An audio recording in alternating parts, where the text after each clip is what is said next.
வந்தவாசியை அடுத்த வெங்கோடு கிராமத்தில் நீர்நிலை பகுதியில் கட்டப்பட்டிருந்த 3 வீடுகளை நீர்வளத்துறை அதிகாரிகள் ஜேசிபி மூலம் இடித்து அகற்றியதால் பெரும் பரபரப்பு ஏற்பட்டது. வெங்கோடு கிராமத்தில் முனியம்மாள், வெங்கடேசன், சுரேஷ் ஆகியோரின் குடும்பங்கள் பல ஆண்டுகளாக நீர்நிலை பகுதியில் வசித்து வந்த நிலையில் ஆக்கிரமிப்பை அகற்ற நோட்டீஸ் அனுப்பப்பட்டது. மாற்றியிடம் கேட்டு அவர்கள் கோரிக்கை வைத்தும் வருவாய்த்துறை நடவடிக்கை எடுக்காததால் தொடர்ந்து அங்கேயே வசித்து வந்தனர். இந்நிலையில் வீடுகள் இடிக்கப்பட்ட போது அவர்கள் அதிகாரிகளுடன் கடும் வாக்குவாதத்தில் ஈடுபட்டனர்.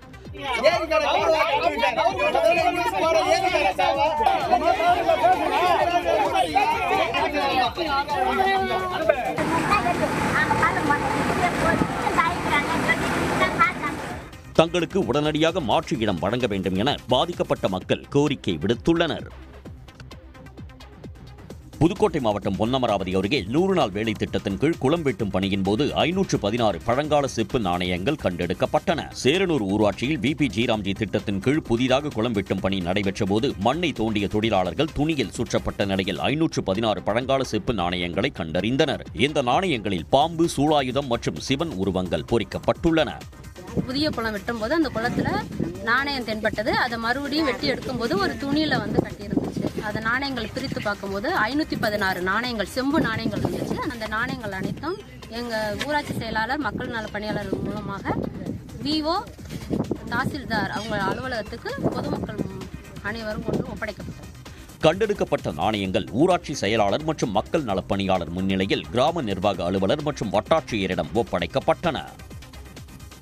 தேனி மாவட்டம் ஆண்டிப்பட்டி அருகே தங்கம்மாள்புரம் பகுதி வழியாக உப்புத்துறைக்கு கடந்த 30 ஆண்டுகளாக இயக்கப்பட்டு வந்த அரசு பேருந்து சேவை திடீரென நிறுத்தப்பட்டுள்ளதால் மக்கள் பெரும் சிரமத்திற்கு உள்ளாகியுள்ளனர். உப்புத்துறை பகுதியில் மாளிகைப்பாறை கருப்பசாமி கோவில், பச்சைமலை 18ஆம் படி கருப்பசாமி கோவில் ஆகியவை அமைந்துள்ளன. மேலும் ஆடி அமாவாசையை ஒட்டி சதுரகிரி சுந்தர மகாலிங்கம் கோவிலுக்கு செல்ல ஆயிரக்கணக்கான பக்தர்கள் பயணம் மேற்கொள்கின்றனர். இந்த நிலையில் பேருந்து சேவை நிறுத்தப்பட்டுள்ளதால் 20க்கும் மேற்பட்ட கிராம மக்கள் மற்றும் சதுரகிரி பக்தர்கள் சிரமத்திற்கு உள்ளாகியுள்ளனர். பரசநாடு, வாய்க்காப்பாறை, பச்சைமலை 18ஆம் படி கருப்பசாமி, உப்புத்துறை மகாலிங்க சாமி கோயிலுக்கு போகிறவங்க 30 வருஷ காலமாக இந்த பாதையை தான் பயன்படுத்திட்டு வராங்க. அதனால் இந்த வழியில் எங்களுக்கு இந்த பாதையை மறுபடியும் எங்களுக்கு பண்ணி தரணும். இந்த மூலக்கடை வழியாக போகிறதுனால எங்களுக்கு 10-15 கிலோமீட்டர் இறங்கி நாங்கள் சாமி தரிசனம் பண்ணுறதுக்கு இந்த கிராம மக்களுக்கு ரொம்ப சிரமமாக இருக்குது. மீண்டும் பேருந்து சேவையை தொடங்க மக்கள் வலியுறுத்துகின்றனர்.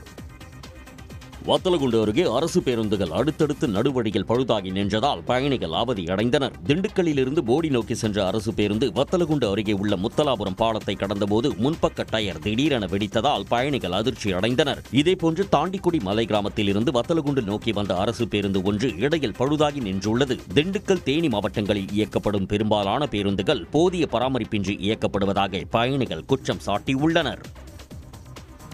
ஏற்கனவே தயாரிக்கப்பட்ட சிலைகளை விற்பனை செய்ய 1 மாத காலம் அவகாசம் வழங்க வலியுறுத்தி வடமாநில சிலை தயாரிப்பு தொழிலாளர்கள் மதுரையில் மாவட்ட ஆட்சியரை சந்தித்து மனு அளித்தனர். தடை செய்யப்பட்ட பிளாஸ்டர் ஆஃப் பாரிஸை பயன்படுத்தி விநாயகர் சிலைகள் தயாரிப்பதாக கூறி இவர்களது உற்பத்தி கூடங்களுக்கு மாநகராட்சி அதிகாரிகள் சீல் வைத்தனர். இதனால் அதிர்ச்சி அடைந்த அவர்கள் ஆட்சியரை சந்தித்து மாசு ஏற்படாத வகையில் சிலை தயாரிக்க அனுமதி வழங்க வலியுறுத்தினர்.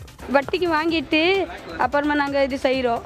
அப்போ இது வட்டியாக செல் பண்ணிட்டாங்கன்னா நாங்கள் இங்கே போவோம். 1 மாதத்துக்கு நமக்கு டைம் வேணும். ராஜஸ்தானில் வட்டிக்கு பணத்தை வாங்கி வந்தே சிலை தயாரிப்பில் ஈடுபடுவதாகவும் சீல் வைக்கப்பட்டதால் தங்களின் வாழ்வாதாரம் கேள்விக்குறியாகி இருப்பதாகவும் அவர்கள் கவலை தெரிவித்துள்ளனர். சென்னை எழும்பூரில் சாலையில் நடந்து சென்ற மூதாட்டியிடம் நகைப்பறிப்பில் ஈடுபட்ட கொள்ளையர்கள் 2 போலீசார் தேடி வருகின்றனர். எழும்பூர் காசா மேஜர் சாலையில் உள்ள வழக்கறிஞர் ஒருவரின் வீட்டில் 65 வயதான ரமா என்பவர் பணியாற்றி வந்துள்ளார். இவர் வழக்கம் போல அந்த சாலை வழியாக வேலைக்கு நடந்து சென்று கொண்டிருந்த போது பைக்கில் வந்த 2 ரமா கழுத்தில் அணிந்திருந்த கவரின் நகையை தங்கம் என நினைத்து பறித்து சென்றுள்ளனர். இதுகுறித்து வழக்கு பதிவு செய்த போலீசார் CCTV காட்சிகளின் அடிப்படையில் கொள்ளையர்கள் 2 தேடி வருகின்றனர்.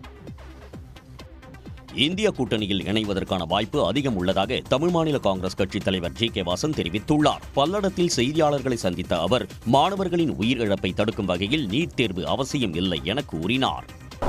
ஒரு வலிமையான பாரதத்தை ஏற்படுத்தக்கூடிய நிலையிலே இந்தியா கூட்டணியில் இருக்கின்ற கட்சிகளெல்லாம் செயல்படுத்த முயற்சிக்கிறது. அதற்கு ஒத்த கருத்தோடு ஏன் செயல்படக்கூடாது என்பது தமாகவினருடைய எண்ணமாக இருக்கிறது. அதற்கேற்றவாறு எங்களுடைய பணிகள் அமையும். தமிழ் மாநில காங்கிரஸ் கட்சியின் கொள்கைக்கு ஏற்ப தேசிய அளவில் காங்கிரஸ் கட்சியுடன் இணைந்து பணியாற்ற முடிவு உள்ளதாகவும் GK வாசன் தெரிவித்தார்.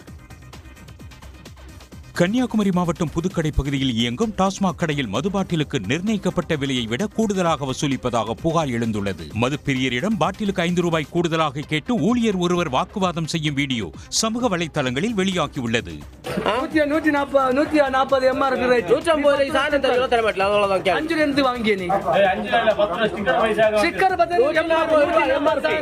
டாஸ்மாக் கடைகளில் கூடுதலாக பணம் வசூலிப்போர் மீது நடவடிக்கை எடுக்க வேண்டும் என சமூக ஆர்வலர்கள் வலியுறுத்தியுள்ளனர். அரசு மருத்துவமனையில் சிகிச்சை பலனளிக்காமல் உயிரிழந்த 14 வயது சிறுவனுக்கு நீதி கேட்டு அவரது குடும்பத்தினர் உடலை பெறாமல் தேனி அரசு மருத்துவமனை முன்பு 2வது நாளாக போராட்டத்தில் ஈடுபட்டனர். கடுமையான சளி மற்றும் உடல்நலக்குறைவு காரணமாக பெரியகுளம் அரசு மருத்துவமனையில் கடந்த ஜூன் 2ஆம் தேதி சேர்க்கப்பட்ட நிவாஸ்குமார் அங்குள்ள மருத்துவர்களின் தவறான சிகிச்சையினாலேயே இறந்ததாக உறவினர்கள் குற்றம் சாட்டியுள்ளனர்.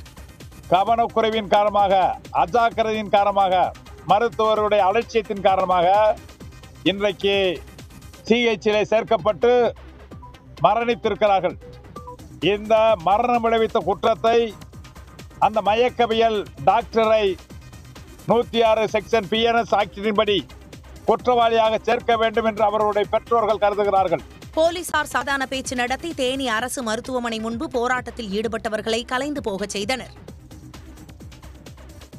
செங்கல்பட்டு மாவட்டம் சூனாம்பேடு கிராமத்தில் ஆடி திருவிழாவை முன்னிட்டு முத்தாலம்மன் கோயில் திருவிழா விமர்சையாக நடைபெற்றது. இன்னிசை கச்சேரி, பறை இசை, செண்டை மேளம், வான வேடிக்கை, பால்குட நிகழ்வு என திருவிழா களை கட்டியது. அம்மனை தரிசித்த பக்தர்கள் அனைவருக்கும் 3 வேளையும் அன்னதானம் பரிமாறப்பட்டது. வேண்டுதல் நிறைவேறிய பக்தர்கள் அம்மனுக்கு கூழ்வார்த்து நேர்த்திக்கடனை செலுத்தினர். மேலூரில் வட்டாட்சியர் அலுவலகத்தில் நடைபெற இருந்த விவசாயிகள் குறைதீர் கூட்டம் அதிகாரிகள் வராததால் ஒத்திவைக்கப்பட்டது. இதனால் பயிர்க்கடனை முழுமையாக தள்ளுபடி செய்வது உள்ளிட்ட கோரிக்கைகளை முன்வைக்க வந்த விவசாயிகள் ஏமாற்றமடைந்தனர். 11:45 வரைக்கும் வரல. அப்புறம் 12 மணிக்கு மேலே அடுத்த செவ்வாய்க்கிழமை வச்சிருக்கோம்னு சொல்லி அறிவிப்பு செய்கிறாங்க அதிகாரிகள் மூலமாக. விவசாயிகளுடைய குறைதீர்க்கும் கூட்டத்தை அலக்களிப்பது மாதிரியான தோற்றத்தை விவசாயிகளுக்கு ஏற்படுத்துகிறது. மேலூர் வட்டாட்சியராக பிரேம் கிஷோர் என்பவர் பொறுப்பேற்றதிலிருந்து இதுபோன்ற குளறுபடிகள் தொடர்ந்து நடைபெறுவதாக விவசாயிகள் கவலை தெரிவித்துள்ளனர். உடனுக்குடன் செய்திகளை தெரிந்து கொள்ள சன் நியூஸ் பெல் ஐகானை கிளிக் பண்ணுங்க.